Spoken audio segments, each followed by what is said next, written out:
That's quite the imagination, Nia. That's what her teacher sneered, right before the entire class burst into laughter. 8-year-old Nia Carter had only told the truth. Her father flew helicopters for the military, but no one believed her. Not the counselor, not Child Protective Services, not even the school principal.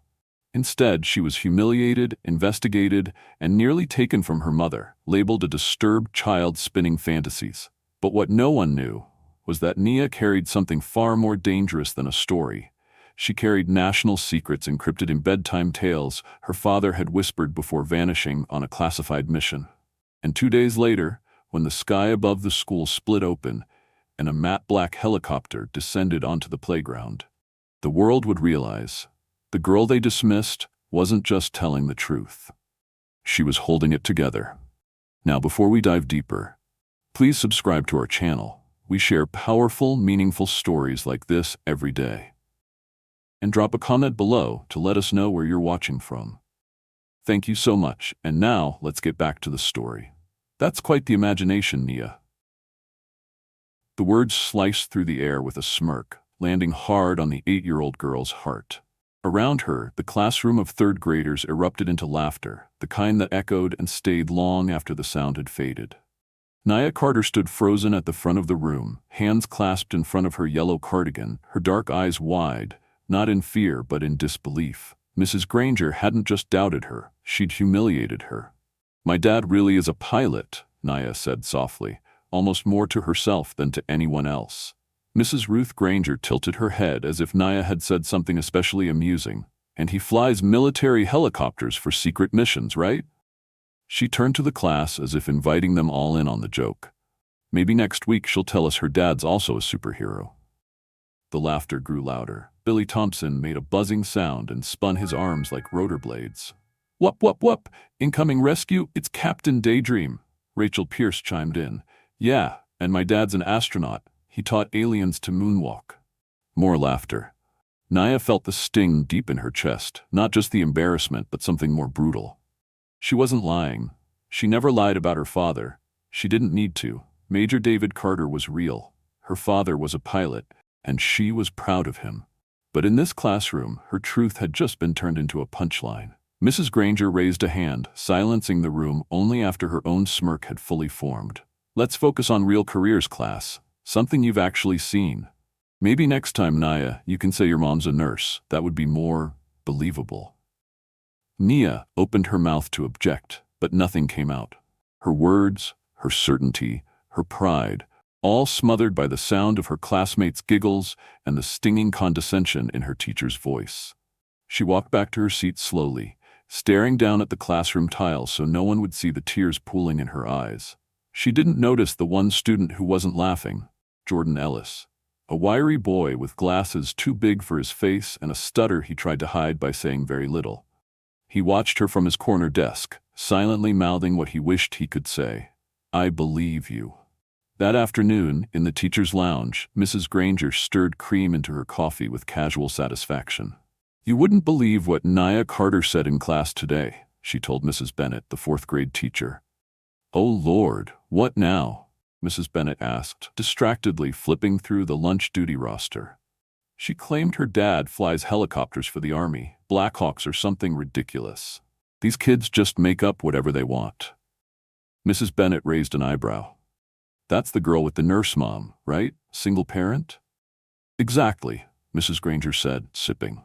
"Some of these kids, they come from nothing and try to act like they're something, always fishing for attention."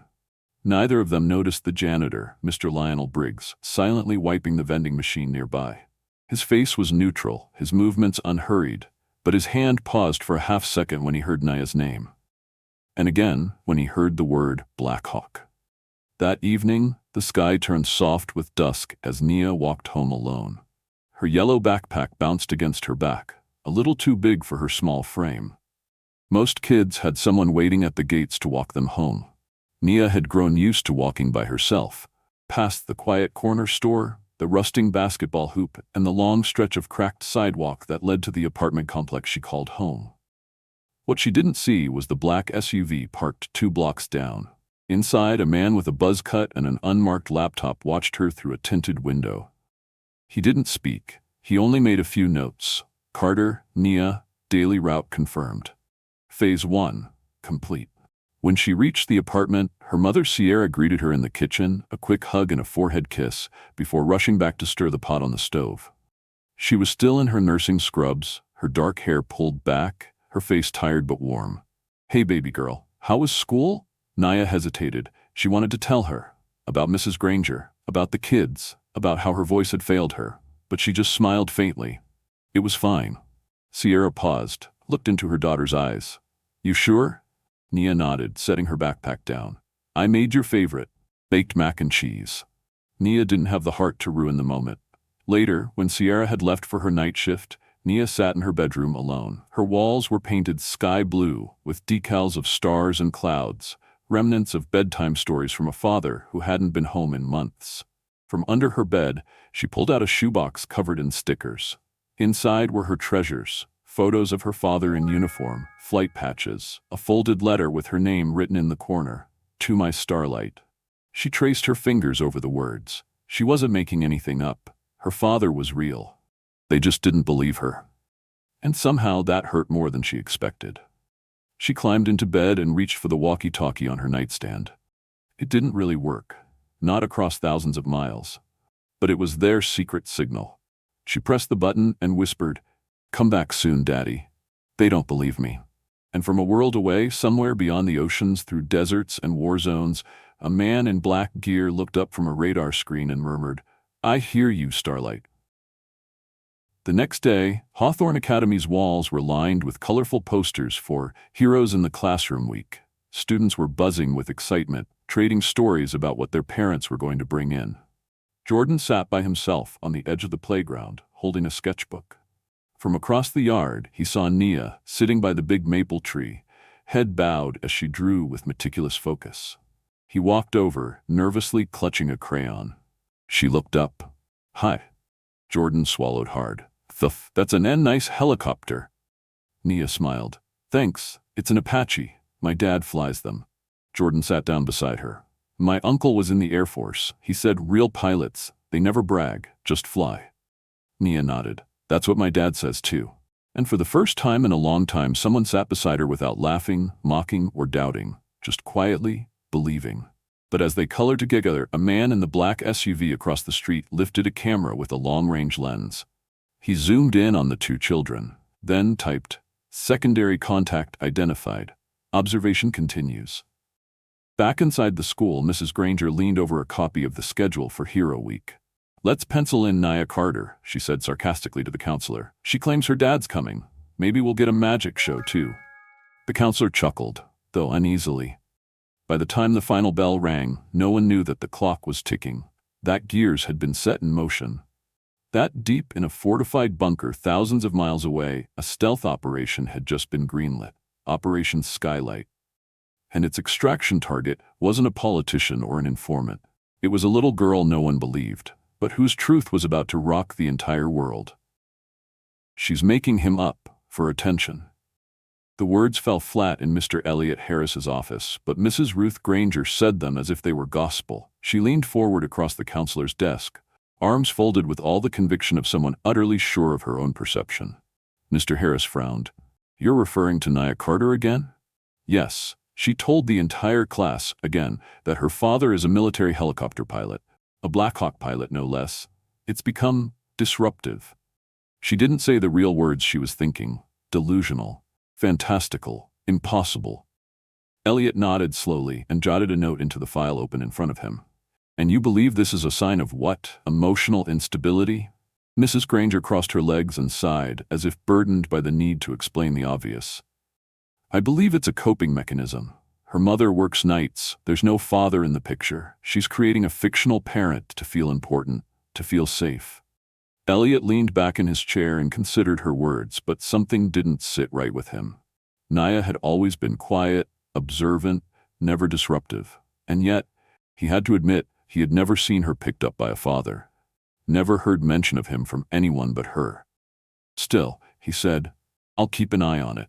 But Ruth, you know how imaginative kids can be." "Imagination is one thing," she said with a knowing look. "But reinforcing delusion? That's something else entirely." Outside the office, just beyond the cracked door, Nia stood frozen. She'd been sent down to pick up a permission slip, but what she picked up instead was every word her teacher had said. She blinked hard and turned away, retreating quickly down the hallway before they could see her. Her heart thudded like a drum in her ears. She didn't cry, not yet, not until she made it outside. And there, as if on cue, the black SUV was waiting. She didn't notice it. Not the way it had crept one block closer each day. Not the way it parked under the one tree with the thickest canopy to shade its tinted windows. Not the way the driver's eyes followed her every step like a slow-moving scope. But inside that vehicle, Anton Reznov watched and waited. His fingers danced across a screen showing heat maps and time-stamped photos of Nia's routines. He wasn't just watching her, he was planning something.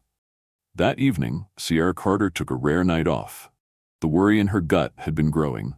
Something had changed in her daughter. She wasn't eating much. Her drawings were more intense, technical even. She rarely smiled now. After dinner, Nia watched as Nia quietly slipped into her bedroom, closing the door without a word. The moment the latch clicked, Nia fell to her knees beside her bed and pulled out the shoebox again. This time she didn't open it, she just held it close.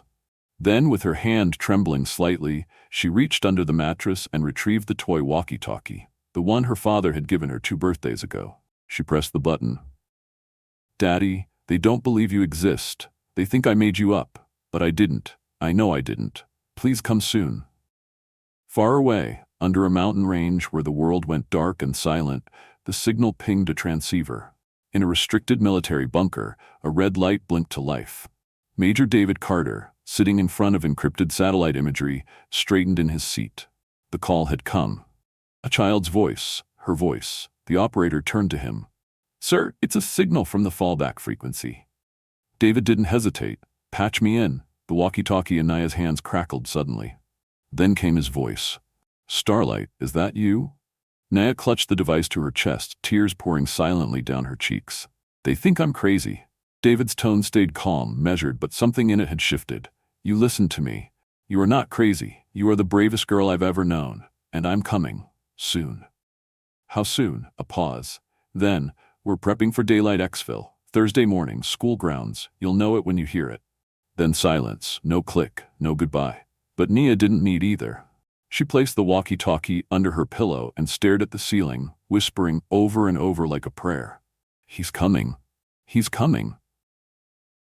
The next morning, back at Hawthorne Academy, Mrs. Granger had just tacked up the new Heroes in the Classroom schedule on the bulletin board when Billy Thompson returned from the restroom and pointed. "Hey, look y'all, it says Nia's dad is TBD. She got crossed out." The other kids laughed again. Mrs. Granger, passing by, gave a small nod. "Let's not confuse fiction with reality, children." Jordan Ellis, sitting in the corner with his lunchbox, clenched his fists. He wanted to yell. He wanted to stand up for her. But his voice, the stutter, had always made him feel like he wasn't enough. Not today. He stood, walked to the board, and quietly scribbled something in red crayon beneath the schedule. Real pilots don't brag. They fly. And for the first time, a few students went silent. Reading, thinking. But across town, far more dangerous moves were unfolding. 3 unmarked vehicles were assembling. Anton Reznov sat at the head of a convoy with a tablet showing Hawthorne's floor plans. Surveillance images of Sierra, Nia, and even Mr. Briggs, the janitor, were cataloged with precise GPS tags. "She's being released from overnight evaluation tomorrow," one of his men reported. "Mother's en route to retrieve her now." "Thursday is the school's event," Anton murmured, smiling coldly. "Everyone in one place, just like we wanted." The plan was clear. Take the girl, erase the story, and disappear before anyone could stop them. Inside the school's janitorial closet, Mr. Lionel Briggs removed his gloves, opened a false panel in the wall, and activated a hidden uplink. "Package is still safe," he said softly into the comm. The voice on the other end replied, "Extraction confirmed for T-28 hours. Hold position." Mr. Briggs looked out the small window toward the playground.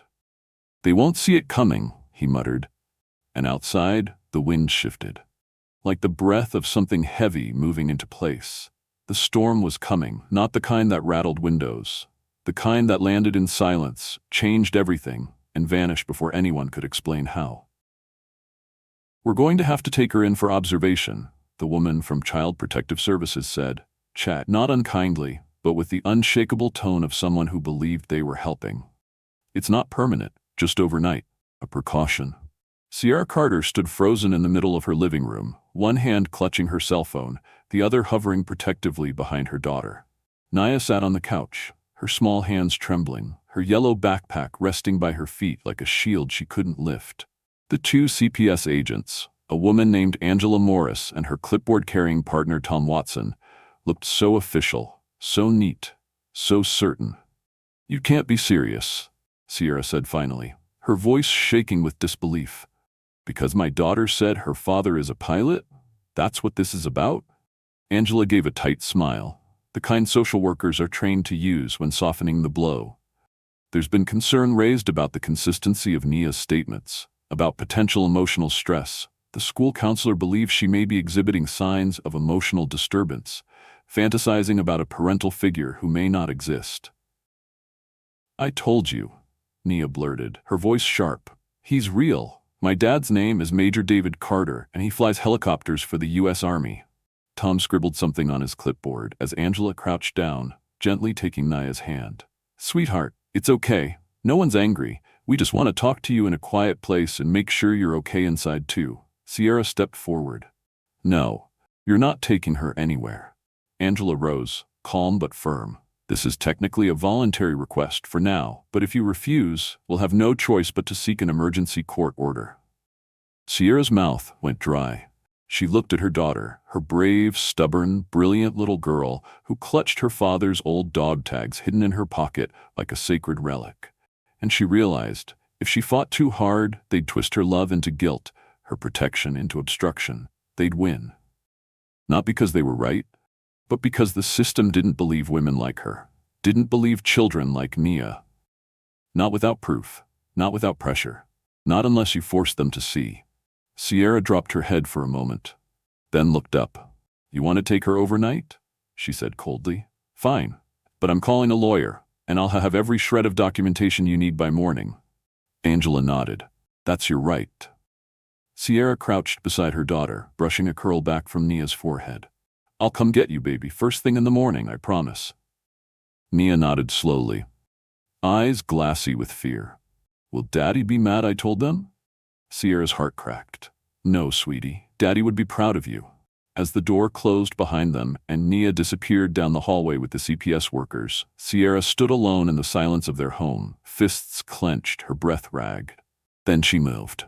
With urgency, she tore open the cabinet beneath the stairs, rifling through envelopes, folders, photos. She retrieved a worn leather wallet that still smelled like her husband, flipped it open, and pulled out his military ID. Then she grabbed a locked tin from the closet shelf. Inside, marriage certificate, deployment letters, dog tags, and the battered paperback copy of The Little Prince with a tiny USB key hidden in its hollowed-out center. She stared at the book. Elijah's favorite. The bedtime stories he always told Nia, word for word, in the same rhythm, with the same phrases. Patterns, passwords, codes, and suddenly Sierra understood. Nia hadn't just been remembering her father.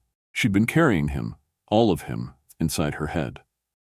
At the Children's Behavioral Health Center, Nia sat on the edge of a narrow bed in a sterile room painted lemon yellow, with cartoon bees on the walls that didn't make her feel any safer. Across from her, a young child psychologist named Dr. Freeman smiled softly and tapped a pen against her notepad. "Nia, I want to talk about your dad. Can you tell me about him?" Nia didn't answer.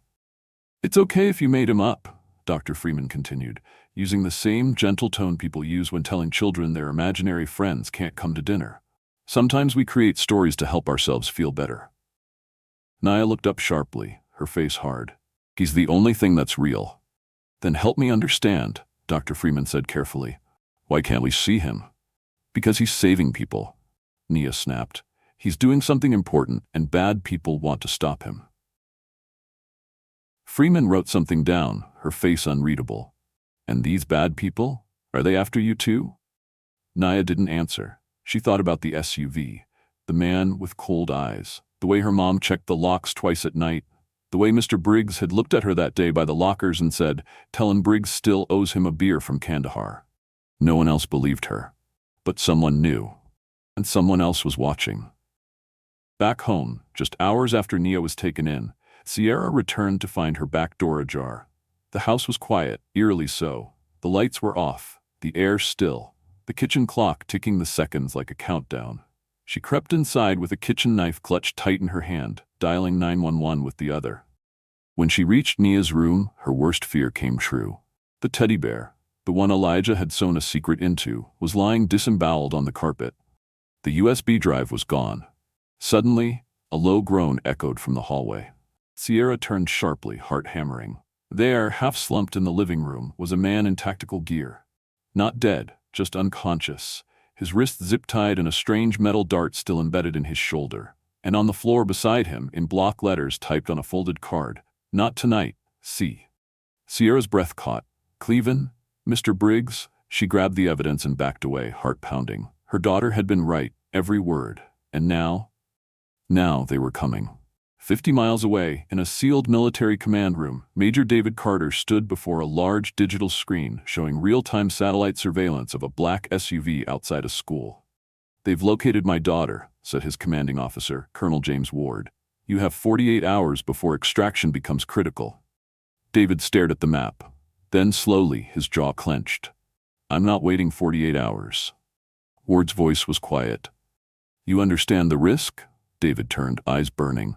"You understand the mistake?" The colonel said nothing for a moment. Then, "Your extraction team is on standby. We're calling it Operation Skylight." David nodded, already moving. "Tell them to prep for a daylight breach. She's not just any target." He looked at the digital feed of Hawthorne Academy, where his daughter would soon return for Heroes in the Classroom week. "She's my daughter." And outside, the helicopter hangar doors began to slide open. The storm wasn't coming. It was already here. "If he exists," Mrs. Granger said with that same smug smile curling at the edge of her lipstick, "we'll pencil him in."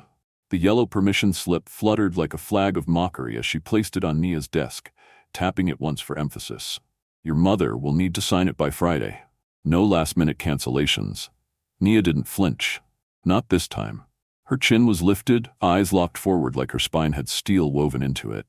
"He's coming," she said softly, but firmly enough for the entire class to hear. "And he's bringing proof." There was a moment of stunned silence. Then the laughter started again, hollow and loud. Kyle Brooks rolled his eyes from 2 rows over. "Yeah, sure, and my dad's a ninja. Maybe they can spar." Jordan Ellis sat silently at his desk, jaw tightening. Mrs. Granger's expression turned icy. "That's enough." She said it to Kyle, but her glare was meant for Nia, as if a child's quiet conviction was a threat to the order she'd built in that room.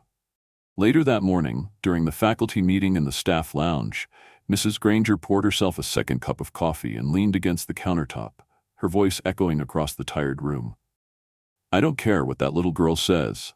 No one lands a helicopter at a school just to prove a point. She's delusional."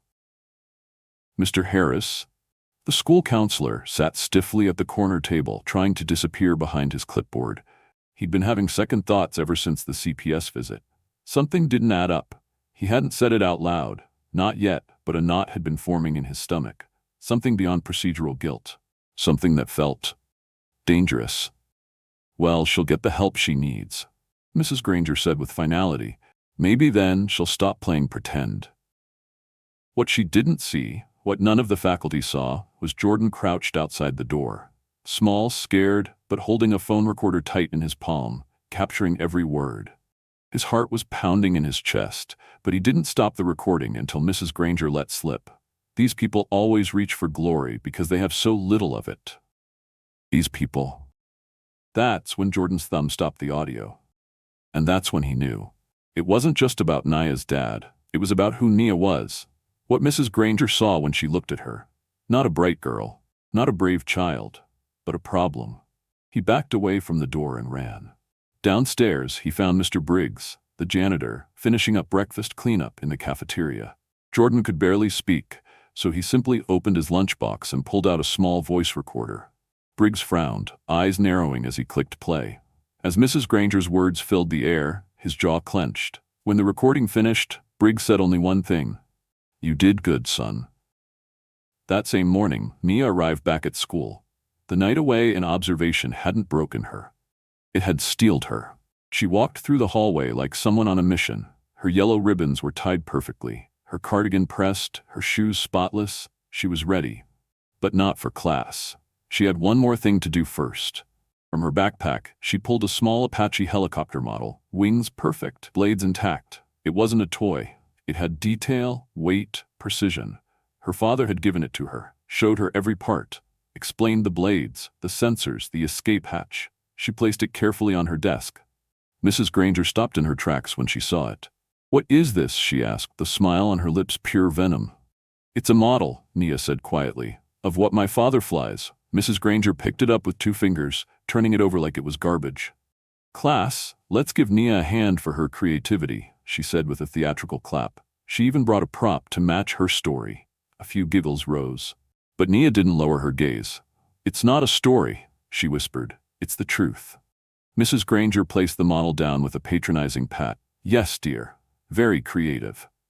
That night at the CPS headquarters, Julia, one of the youngest caseworkers, filed a quiet request. She'd read Nia's file, cross-referenced it with the school counselor's language, the teacher's notes, and something didn't sit right. A child removed from her home over a model helicopter? A photo? A bedtime story? She began drafting an internal review document. She titled it, "Unwarranted Removal Based on Racial Bias, Preliminary Notes," and saved it. Then she whispered, "I believe her." Across town, Nia Carter stood on the porch of a nondescript brick building with a sign that read, "Veterans Haven Shelter." She had 1 hour before school pickup, 1 hour to find answers. Inside, she was met by a tall, broad-shouldered man with silver at his temples and quiet fury in his eyes. "You're Nia Carter?" he asked. "Yes. I'm Colonel James Ward. Your husband and I served together. He saved my life in Kandahar." Sierra's heart thudded. "He's alive?" she asked, her voice barely audible. "He's alive," Ward confirmed, "and he's coming for Nia. But you and your daughter are in danger." He pulled out a folded map, spread it across the table. "Extraction is scheduled for tomorrow, Thursday. Open terrain, minimal civilian risk, best opportunity?" He tapped the playground behind Hawthorne Academy.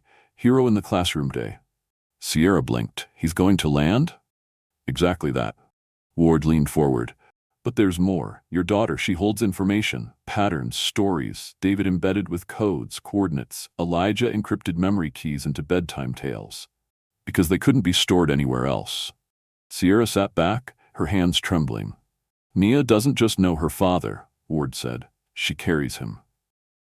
Meanwhile, in a nearby warehouse, Anton Reznov opened a metal case and laid out the blueprint of the school. "All parents, all students in one room tomorrow," he said to his team. "That's our window.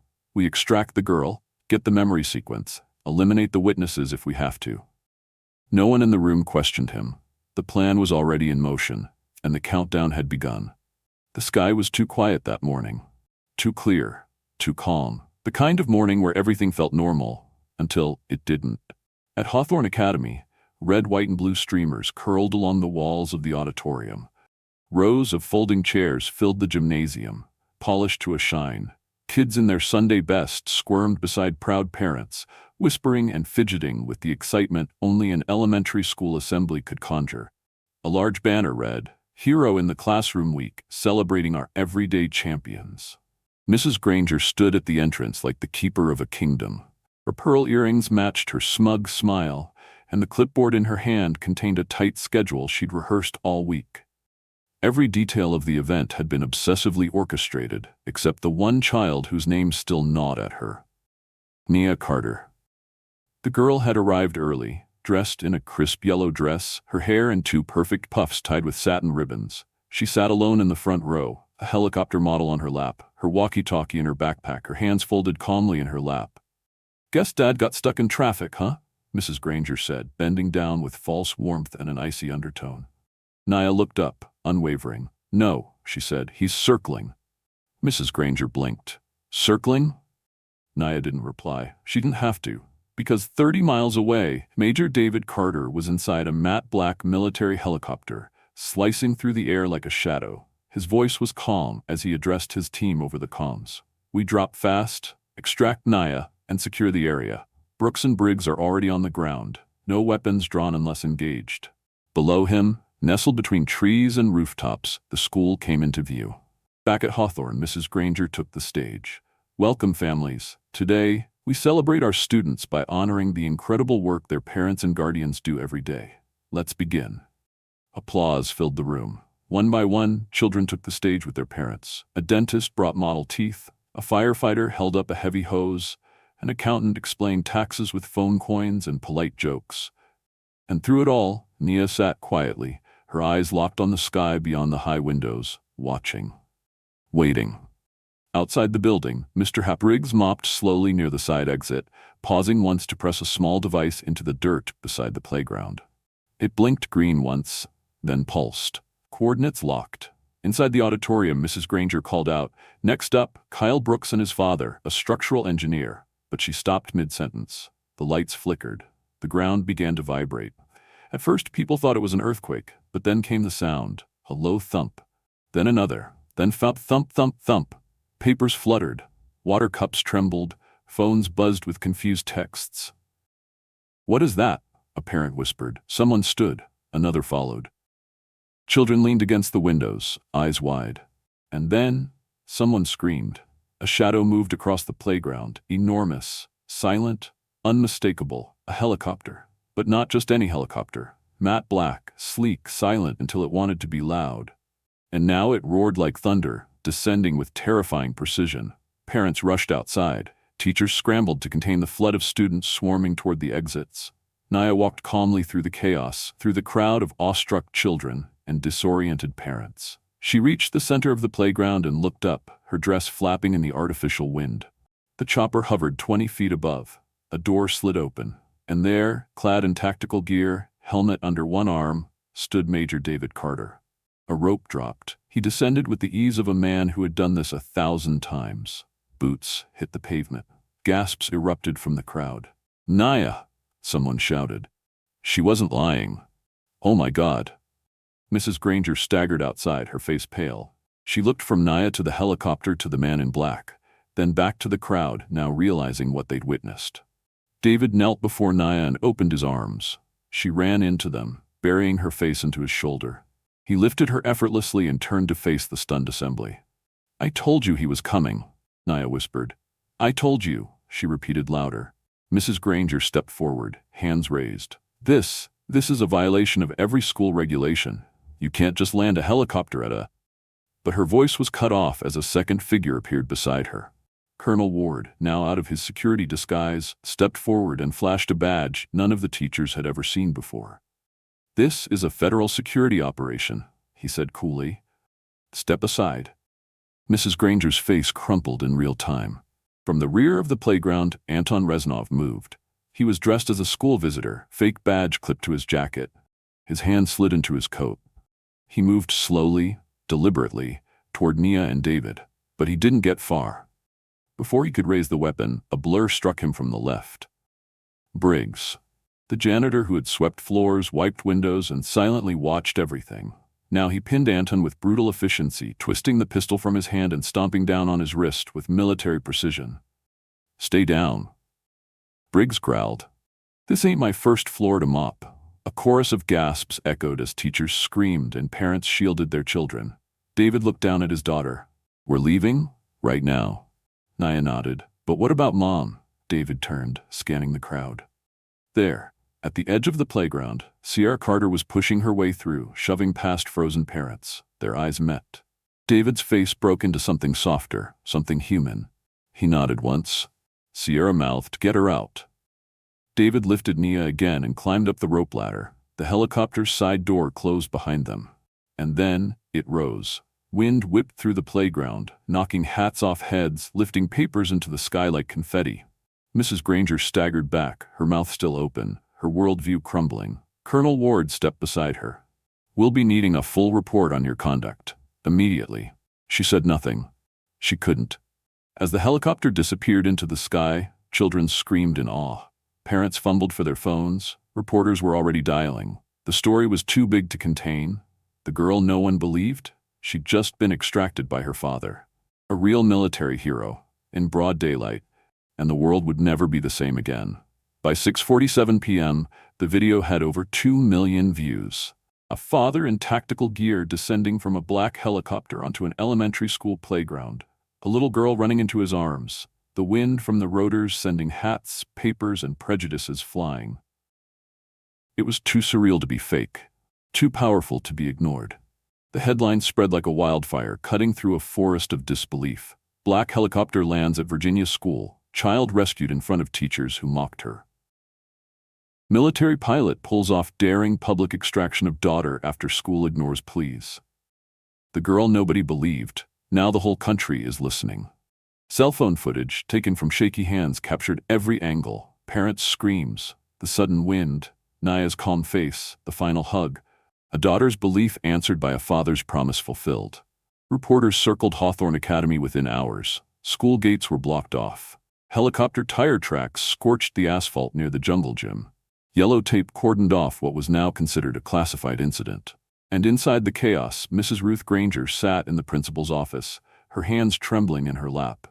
Principal Elaine Robeson stared at her, the audio file from Jordan Ellis still playing on loop. She needs professional help. These people always reach for glory because they have so little of it. Pause. Replay. Mrs. Granger looked pale, her voice hollow. I didn't mean it the way it sounded. You meant it exactly the way it sounded, Principal Robeson replied coldly. The school board is meeting now. You'll be hearing from them soon. Outside, Jordan stood quietly by the lockers, watching the office through the glass. He didn't smile.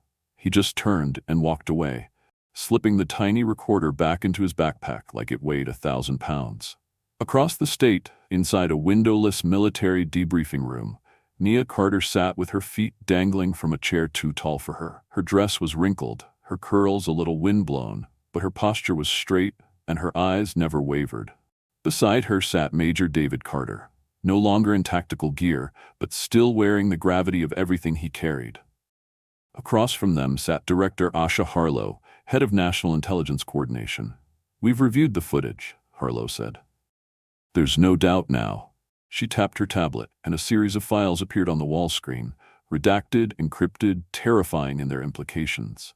You've done something unprecedented, Major, encoding data into bedtime stories and embedding those stories into a child's memory, without a trace. David said nothing, but Nia spoke. They weren't just stories, they were maps. Director Harlow raised an eyebrow. Maps? Nia nodded. The 7 stars. That's what Daddy called them, but I know their coordinates. Each one is part of a puzzle. If you don't say them in order, the message doesn't unlock. Harlow stared at her, then leaned back, folding her hands. This child has memorized high-value intelligence embedded in oral narratives. If we confirm this, she could be the key to breaking multiple encrypted networks. She's not a tool, David cut in. She's my daughter. Harlow turned to him. She's also a national asset now. Sierra, who had been sitting in the corner silently, stood. Then she'll be treated like one, she said, with protection, respect, not suspicion. Harlow met her gaze. Agreed. She turned back to Nia, her voice softening. But right now, Nia, I need to ask you something very important. Nia looked up. Do you remember all the stories? Nia reached into her pocket and pulled out a folded page, a hand-drawn picture of a helicopter flying over a burning city. Above it, 7 stars formed a constellation. Every single one, she said, even the ending. Harlow nodded, her voice barely above a whisper. Then we begin decoding, tonight. That same night, back at the Carter family's temporary safe house, Sierra stood on the porch as the wind picked up and the moon lit the ocean in the distance. Inside, Nia had finally fallen asleep, curled beneath her favorite blanket, walkie-talkie on the nightstand. David stood beside Sierra in silence for a long time. Then he said, I failed her. I never should have made her carry this weight. Sierra shook her head. You didn't fail her. You prepared her. She's stronger than we ever knew. David sighed, rubbing his face. The stories were supposed to protect her from everything. I never thought it'd come to this. She still believes in you, Sierra said softly. Even when no one else did, you gave her that, and she gave it back. David turned toward the door. Tomorrow we'll move to the new location, new names, new lives. Will she forget? No, he said, his voice breaking. But maybe one day she'll be able to remember without pain. 3 days later, the story dominated headlines. Government agencies still offered no comment, but the videos were everywhere. the memes, the quotes. She said he was circling. She said he'd come. Next time, believe a child when she speaks. Mrs. Granger's career was over. Her lawsuit against the school board collapsed in its first hearing after the full recordings were played in court. She left the state in disgrace, her reputation scorched beyond salvage. But that wasn't the end. Not for Nia. Weeks later, in a quiet television studio designed for children's educational programming, Nia sat on a colorful couch beside a smiling host who leaned forward and asked, "So Nia, what do you want to be when you grow up?" Nia glanced at the camera, then at her parents behind it. Her father gave a small, proud nod. "I want to fly," she said, "higher than anyone." The audience applauded. They didn't know her full story. Most never would. But that was okay. She knew the truth. And now, finally, so did the world. The waves crashed steadily against the shoreline as gulls circled lazily above. It was a sleepy coastal town miles away from Hawthorne Academy and even farther from the headlines that had ignited a firestorm across the nation. There were no cameras here, no reporters, just wind, salt, and the hush of a new beginning. Nia Carter now lived under a different name. Her school was smaller, the uniforms softer, and the stares gentler. Because here, no one knew she'd once been the girl mocked for claiming her father flew helicopters, or the girl who proved the world wrong with a roar from the sky.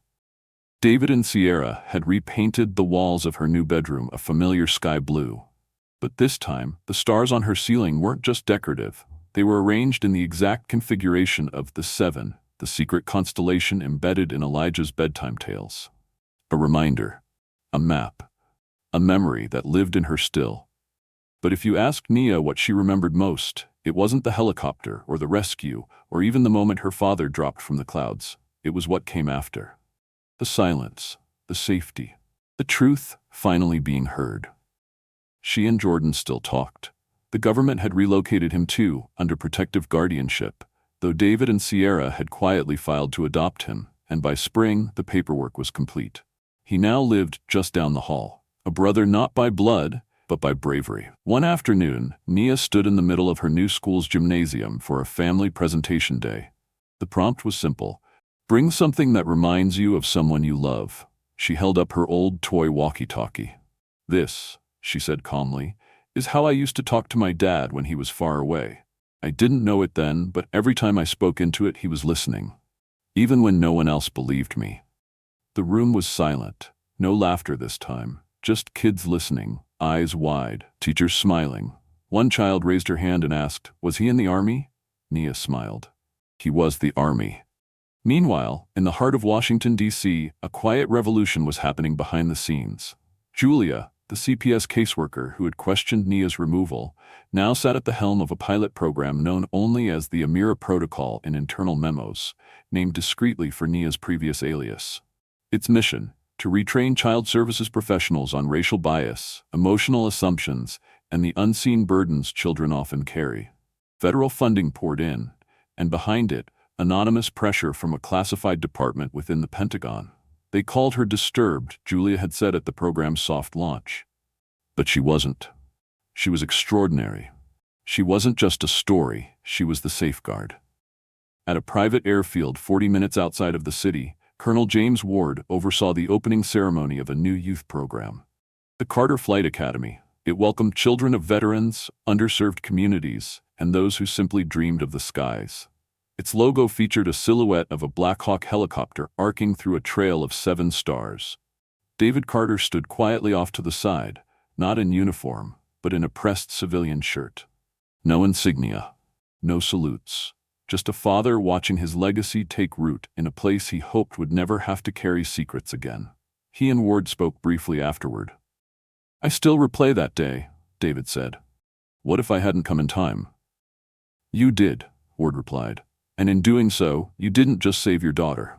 David nodded, his voice low. "I rewrote her future." 6 months after the incident, the final report on the operation, known internally as Skylight, was sealed under top-level clearance. The media had moved on. The hashtags had faded. But in classrooms across the country, quiet shifts had taken place. Teachers retrained, counselors educated. A line added to several school district policies nationwide. Children's accounts of their home lives are to be heard without prejudice or assumption. Truth sometimes arrives in unexpected uniforms. And in Nia's new bedroom, beside her glowing constellation of stars, sat a single, weathered copy of The Little Prince. Inside it, in Nia's handwriting, was a message. Stories aren't always made up. Sometimes, they're how we remember what no one else is allowed to say. She was only 9 years old, but she had carried secrets across oceans, past agencies, through ridicule and into the light. And now, finally, she just wanted to ride her bike, draw in her notebook, and study for her math test on Tuesday. But when she looked up at the sky and the wind stirred the leaves outside her window, she still whispered, "Come back soon, Daddy. But not because I need rescuing, just because I miss you." And somewhere in the world, perhaps in a cockpit, perhaps behind a monitor, Major David Carter smiled. He heard her. He always had. 4 years later, the sun rose over Arlington, casting a golden sheen on the rooftops of buildings that housed stories never meant for the public.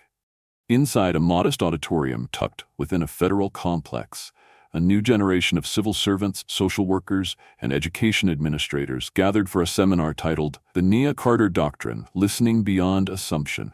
The presenter wasn't a professor or politician. It was Julia Davis, now Director of Child Integrity and Protection Oversight for the U.S. Department of Human Services. She stood at the podium with poise, backed by a presentation bearing Nia's childhood sketch. A helicopter hovering above a burning building, a rope ladder falling, and a small girl reaching up toward it with hope. Julia took a breath and began. 4 years ago, a teacher mocked a little black girl for saying her father was a helicopter pilot. The system she trusted turned against her. She was evaluated, doubted, silenced, almost disappeared. And she carried classified national security intelligence in her mind the entire time. Murmurs swept through the room. This doctrine, Julia continued, isn't just about Nia Carter. It's about every child we fail because of bias. Every assumption we make based on skin color, zip code, or single-parent status. It's about learning to ask better questions, and more importantly, to listen when the answers challenge our expectations. Behind her, slides transitioned from Nia's drawings to anonymized case reports, now under active federal review. More than 400 CPS referrals had been flagged in the past 2 years under AMIRA protocol standards. Over 90% had been reopened due to inconsistencies rooted in cultural prejudice. This is what reform looks like, Julia said. Not loud, not political, just children finally being believed. Back in Virginia, at the edge of a cliffside overlooking the Atlantic, a jet trainer performed a lazy arc across the sky. The pilot inside wore a helmet too big for her head and a grin too wide to hide. Nia Carter, now 13, was already halfway through her junior cadet flight certification. She'd skipped 2 grades, tested out of standard science courses, and written a defense paper titled Memory as Secure Code: How Narrative Can Protect National Secrets. Her father hadn't seen it yet, because David Carter was finally retired. No longer on missions, no longer cloaked in shadows. Now he spent his days teaching at the Carter Flight Academy, mentoring kids with similar backgrounds, black, brown, often overlooked, rarely believed, but full of fire. One of his students, a 12-year-old named Lily, told him during orientation, "My teacher said my dreams were too big." David smiled. "Then you're dreaming just the right size." Nia's walkie-talkie sat on her bookshelf now, not used, but not forgotten. Next to it stood her model Apache, the same one Mrs. Granger had once mocked. But now it was inside a glass case engraved with a gold plate. When the world laughed, she held the line. A photograph hung above it. Nia and Jordan, standing on the Carter Academy airstrip, both wearing matching aviator jackets. Jordan had found his own passion in aviation photography. His latest photo series, Eyes in the Sky, had gone viral for capturing aerial shots of underserved neighborhoods from above. Images of beauty, dignity, and resilience from the same skies that once carried Nia to safety. One photo had made its way to the White House. At a national education summit later that year, First Lady Angela Warren stood before a crowd of superintendents and policymakers. She held up a copy of The Little Prince. This book was once a story, a code, a life raft. And the little girl who read it became a reminder that stories aren't distractions from truth, they're delivery systems for it. Then she read the quote Nia had written in her own handwriting inside the cover. "Kids don't lie. Sometimes they just dream higher than adults can see." The crowd rose in applause. Not for a book, but for a legacy. Nia never liked the word famous. She preferred useful. So when she was asked to speak at a commencement ceremony for foster youth graduating from the Carter Academy, she chose her words carefully. "I used to think I was just a kid who missed her dad," she said. "But I was carrying something the world needed, and so are you." She looked out at rows of faces, some broken, some proud, some still healing. "Your story is a code too. It has pain and secrets and strength, and one day someone will need it to survive. So write it, speak it, never let anyone tell you your truth doesn't matter." She tapped her temple.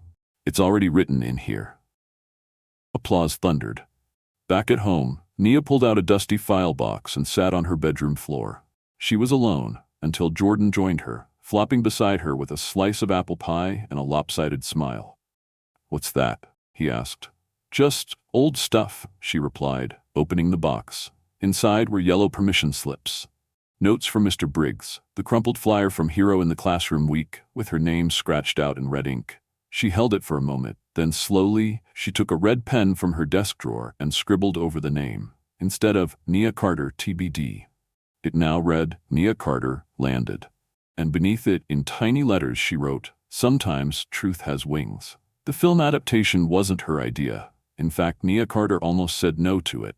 But when the producers approached her with tears in their eyes, not dollars in their hands, when they said the footage of her standing calmly on the playground while a helicopter roared overhead had been played in high school classrooms across the country, when they promised not to tell a Hollywood story, but to honor a human one, she'd finally nodded. The movie would be titled Starlight. They asked Nia to write the final voiceover line. She did it in one draft. "They said I was making it all up, that I was just a little girl with a big imagination. But the truth is, I never lied. I just remembered everything.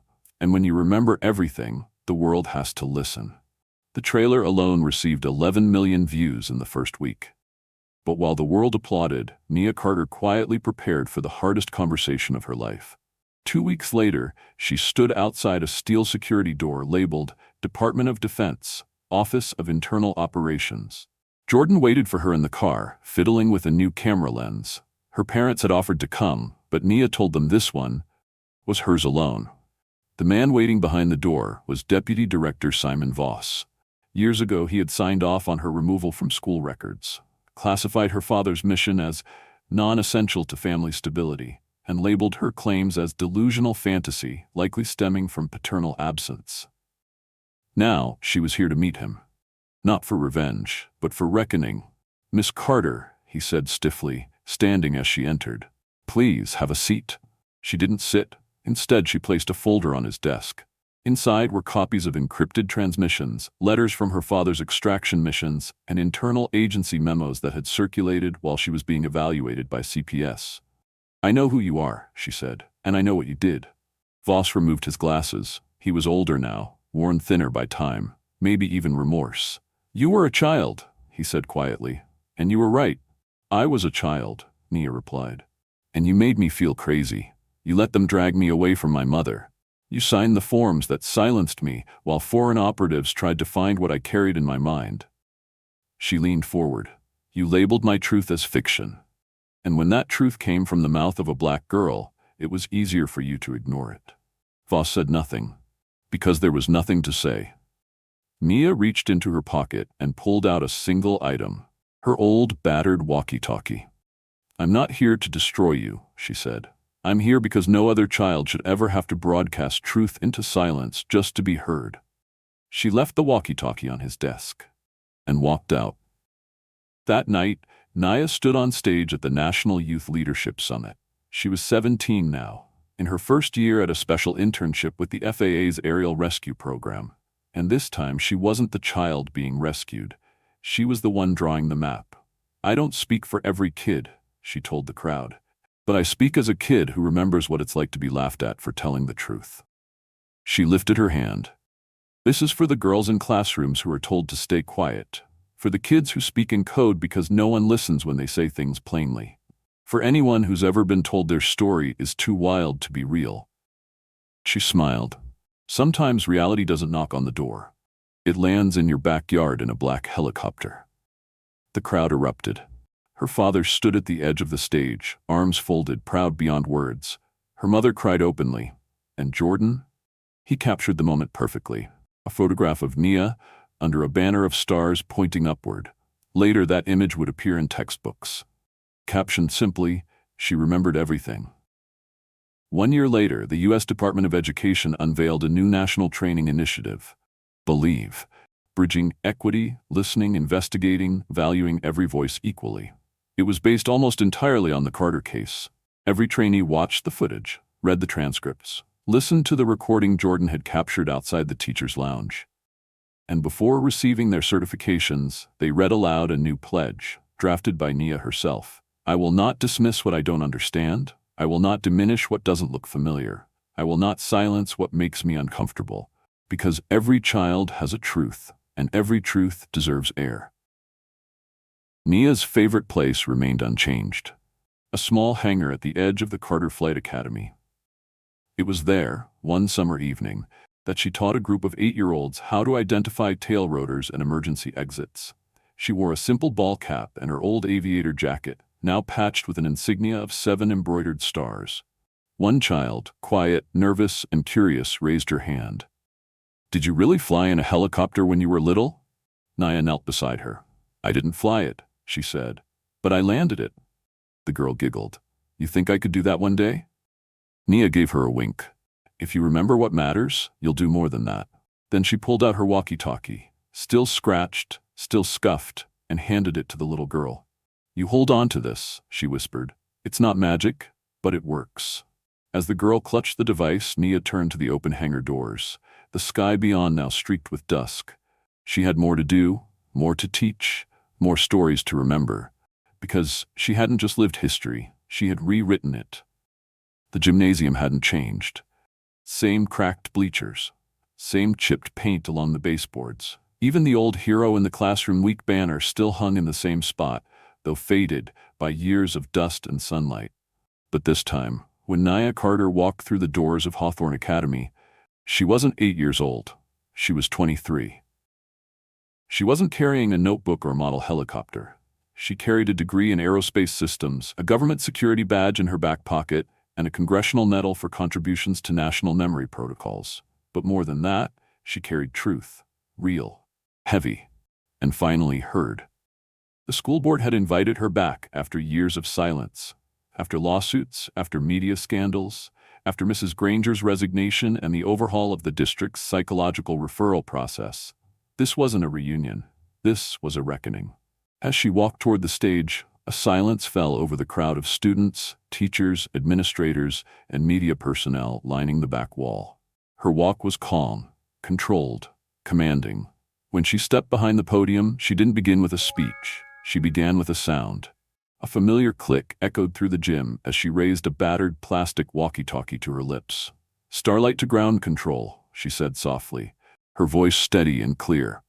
"Mission accomplished." Then she placed the device down. The room held its breath. "I sat right there," she said, pointing to a front row seat. "Right where that girl in the yellow hoodie is now. I told the truth that day, and I was laughed at." She turned to the staff table. Some of the faces were new, but a few weren't. "I told you my father flew helicopters. You said I was imagining things, that I needed help. You called CPS on my mother, threatened to take me away. And when he came, when he landed in your playground with all the strength of a storm, you still refused to look me in the eye." No one moved. Nia's voice didn't rise. It didn't need to. "This building taught me 2 lessons," she continued. "First, that truth doesn't need permission to be real. And second, that sometimes the most dangerous thing in the world is a child no one listens to." She looked directly into the camera lenses now broadcasting her words across the country. "I didn't come back for revenge," she said. "I came back because the next Nia Carter might not have a helicopter coming for her, and she shouldn't need one to be believed." The gym remained still. Then, she pulled out something from her bag. Not a document, not a trophy. A crumpled permission slip, the original, yellowed, bent, and signed in her mother's handwriting. "I kept this," she said, "because it reminded me that someone did believe me, even when the world didn't." She held it up, then tore it down the middle.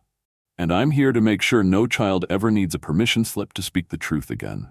Applause rose, not polite, not obligatory, thunderous. The students stood first, then the teachers. Then the cameras kept rolling as flashbulbs lit up the room and tears fell across faces that once held smirks.